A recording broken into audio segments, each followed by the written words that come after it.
race as the whole. Constant exploitation of Earth's resources and rapidly growing population was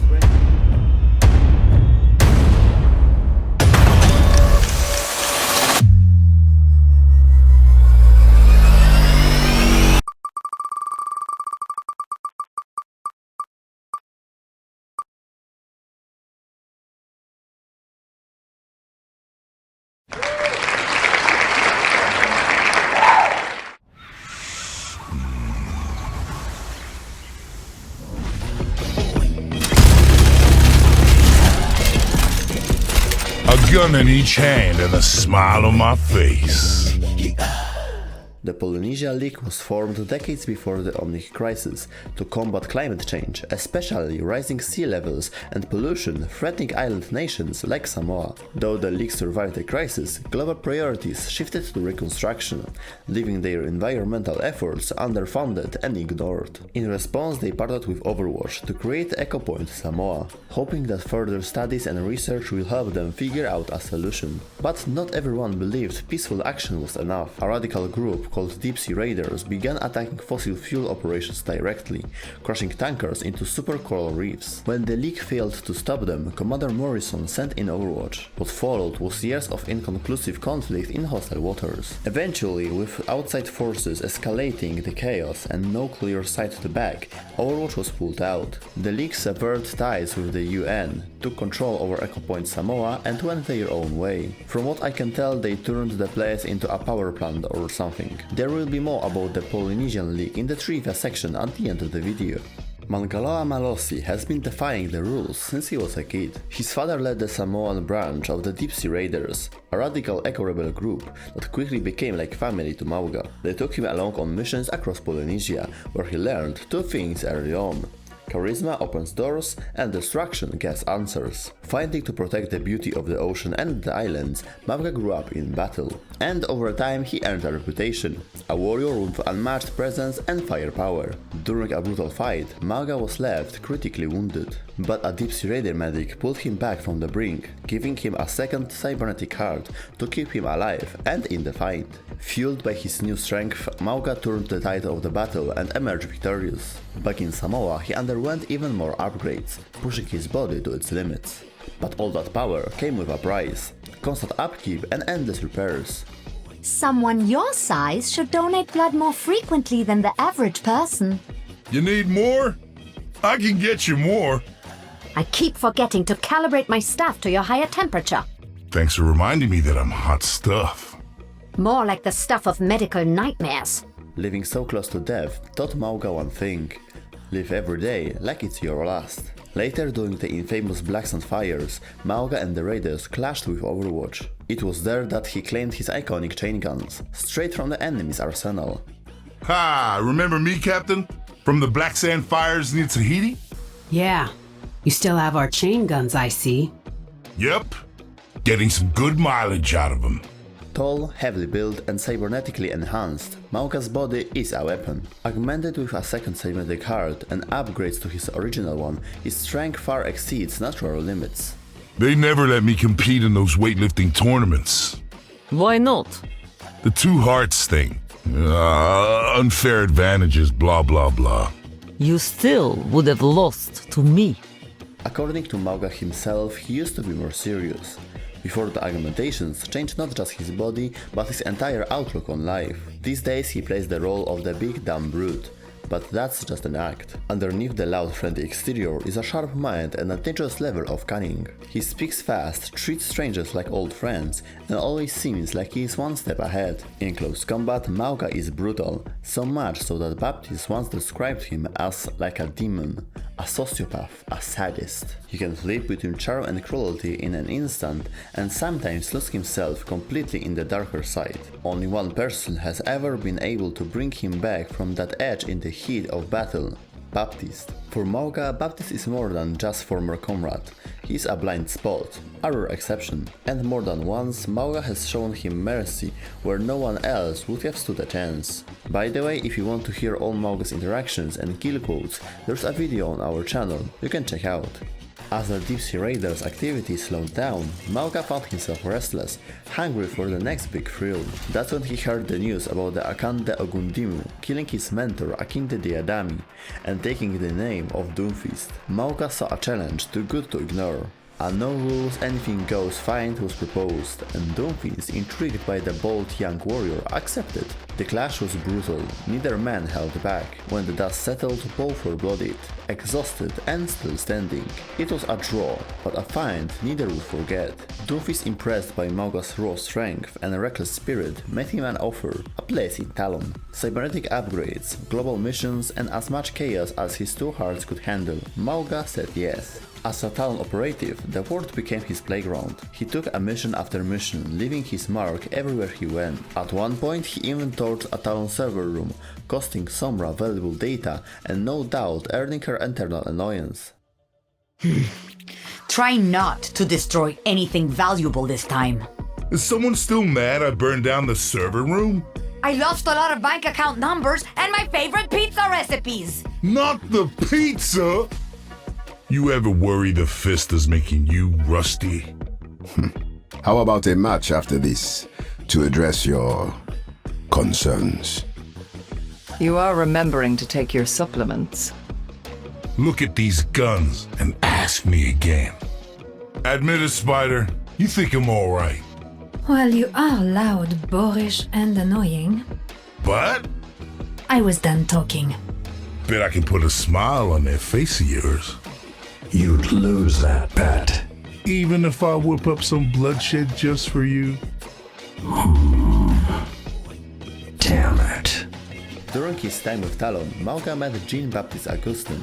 The two hit it off fast as partners in chaos. Together they ran extraction missions across the globe, from Singapore to Makati. Their trail often left civilian casualties behind, and Baptiste began to question the cost of their actions.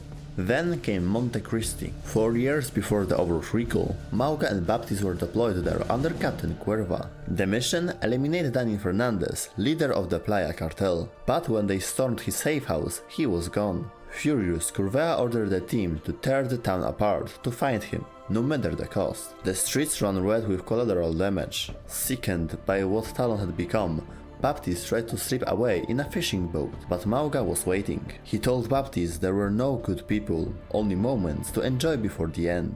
Baptiste disagreed. If MAUGA tried to stop him, he'd kill him. Cuerva radioed in, asking if MAUGA had found Baptiste. After a pause, MAUGA lied. When pressed, MAUGA just replied, "I always liked you, Baptiste. Now you owe me one. Call me when you're ready to come home." They parted as friends. Barely. 4 years later, Talon returned to Haiti. Their target, Vernon Sinclair, a pharmaceutical executive who stopped paying his dues. MAUGA insisted on bringing Baptiste in for the job, knowing full well his old friend was in the area. His partner, Trong Languin, wasn't thrilled, but MAUGA talked him into it. MAUGA, all charm and menace, made the deal simple.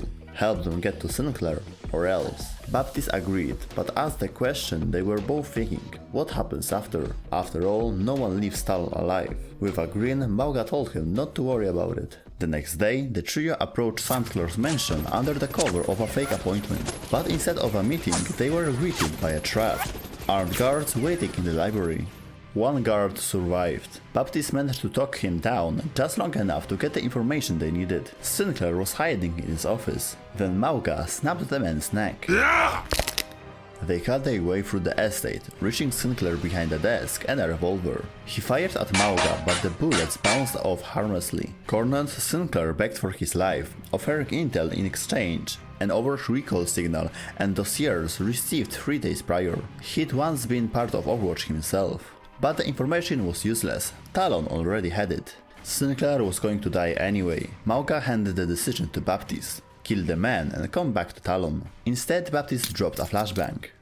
The blast stunned both MAUGA and his associate. When the smoke cleared, Baptiste and Sinclair were gone. MAUGA tracked him to the docks, just like in Monte Cristi. This time MAUGA wouldn't let him go without a fight. The two exchanged gunfire.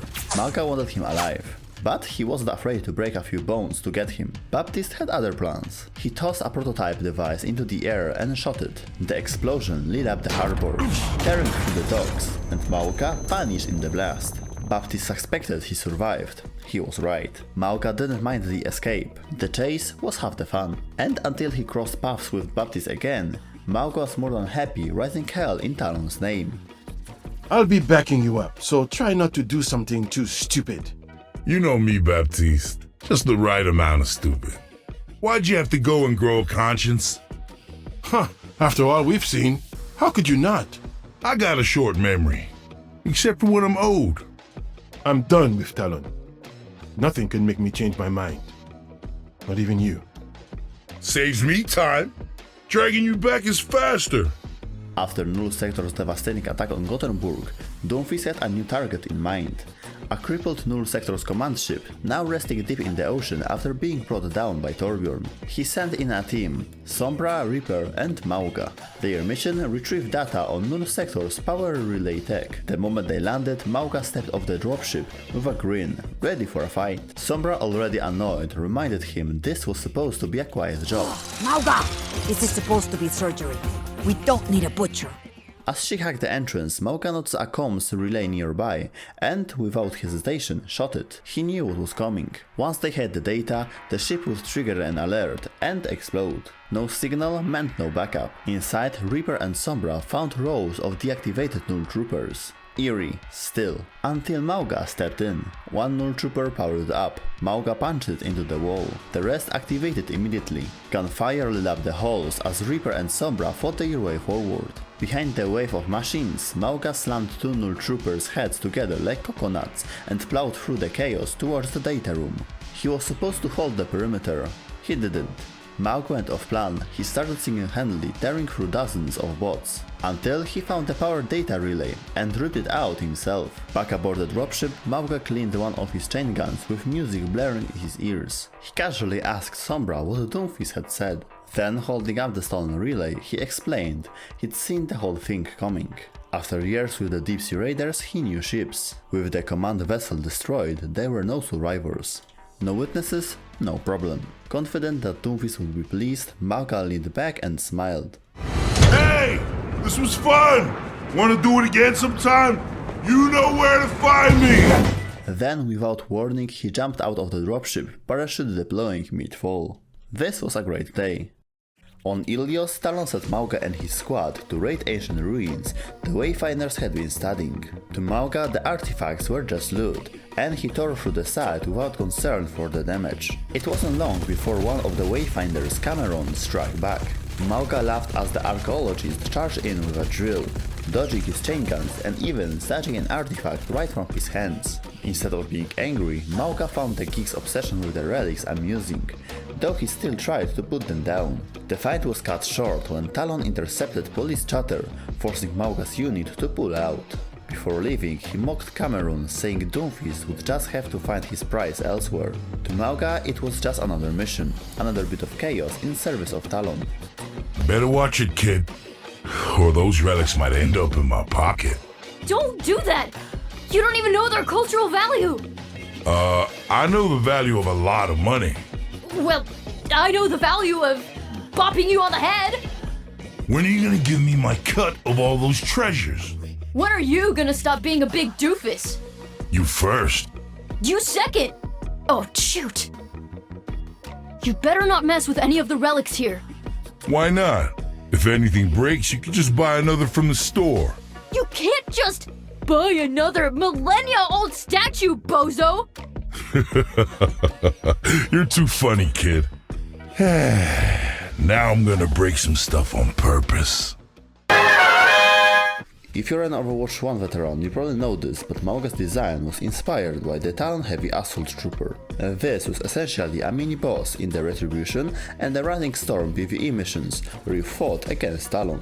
MAUGA's development began somewhere in 2018. He was first mentioned way back in 2019 during Baptiste's What You Left Behind short story, 6 years before he actually became a playable hero. His kit wasn't 100% ready, so devs quickly conceived a different character, Sigma. MAUGA's concept was even further delayed because of the COVID-19 work restrictions. He was speculated to come out in Season 2 of Overwatch 2, but yet again, his release was delayed and instead we got Ramatra. From the beginning, He was supposed to be a tank with a strong focus on the offensive capability. Developers also experimented with different weapon types. For example, one would have been a hitscan minigun, and the other a projectile grenade launcher or a flamethrower. However, this would require the player to track two separate ammo pools for both of the guns. So this was scrapped and MAUGA has just two chain guns. Fans speculated for years whether he would join the roster, making him one of the longest teased characters in Overwatch history. MAUGA is a Samoan name meaning mountain.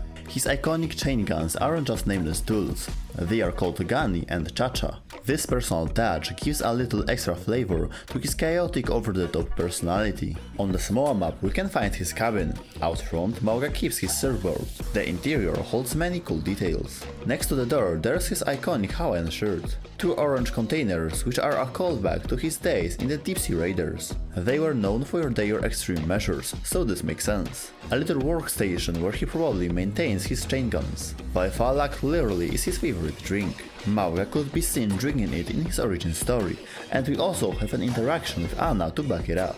How are you liking Samoa, Anna? It'd be better in different company. Oh, I see. You think we ought to ditch these other losers and get a glass of Vaifala? Oh, you're buying first round. MAUGA has these badass shark slippers, which he purchased at the nearby island gift store downtown. He also has some exercise equipment along with a poster of Zarya, who apparently MAUGA is a huge fan of. Champion Alexandra Zaryanova! Oh, I'm a huge fan! Yes, you're huge and loud. On the bedside, hammock side table, we can see that MAUGA has managed to track down Baptiste down to Watchport Gibraltar. Maybe Sombra finally agreed to help him, or maybe MAUGA found him in some other way, I don't know. I hear you can find just about anyone. MAUGA, no. Hey, I know you miss him too. We can have a little party! You're bad for him in every way that counts. Remember Polynesian League from the beginning of the video?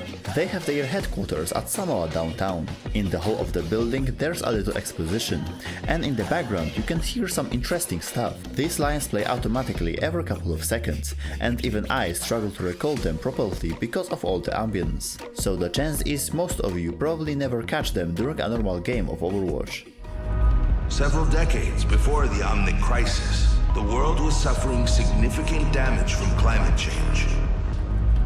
Polynesian nations like Samoa were particularly vulnerable to rising sea levels, ocean acidification, and pollution.